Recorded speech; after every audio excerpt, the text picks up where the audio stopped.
Hello everyone, this is Harshita, your faculty at power within psychology. और आज आप मेरे साथ पढ़ने वाले हैं अबाउट सेल्फ डिटर्मिनेशन थ्योरी।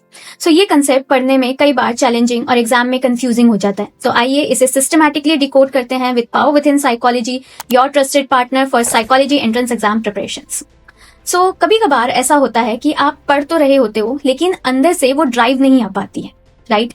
इसी को हम बेटर समझते हैं with self determination theory which was given by Deci and Ryan. और ये कहती है कि मोटिवेशन तब स्टेबल रहती है जब आपकी 3 बेसिक साइकोलॉजिकल नीड्स सेटिस्फाई होती है, जिसमें सबसे पहले आता है ऑटोनॉमी।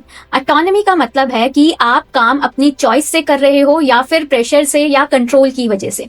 सेकेंड है कॉम्पिटेंस। कॉम्पिटेंस में आप अपने आप को कैपेबल फील करवाते हो, ये बिलीफ रखते हो कि हाँ मैं ये चीज कर सकता हूँ। थर्ड आता है relatedness, that is a sense of connection, belongingness and emotional support. जब ये तीनों नीड्स बैलेंस्ड होती हैं तो इंट्रिंसिक मोटिवेशन नेचुरली ग्रो करती है। एंड जब इनमें से कोई भी एक नीड फ्रस्ट्रेट हो जाए तो उसकी वजह से मोटिवेशन धीरे धीरे डिक्लाइन होने लगती है। एग्जाम के लिए हमें याद रखना है, सेल्फ डिटर्मिनेशन थ्योरी मोटिवेशन को रिवॉर्ड से नहीं, नीड सेटिस्फैक्शन से एक्सप्लेन करती है। इसी तरीके के और इंपॉर्टेंट साइकोलॉजिकल कंसेप्ट्स के लिए keep following power within psychology. और अगर आप डेली क्विजेस अटेम्प्ट करना चाहते हैं then do download the power within psychology app.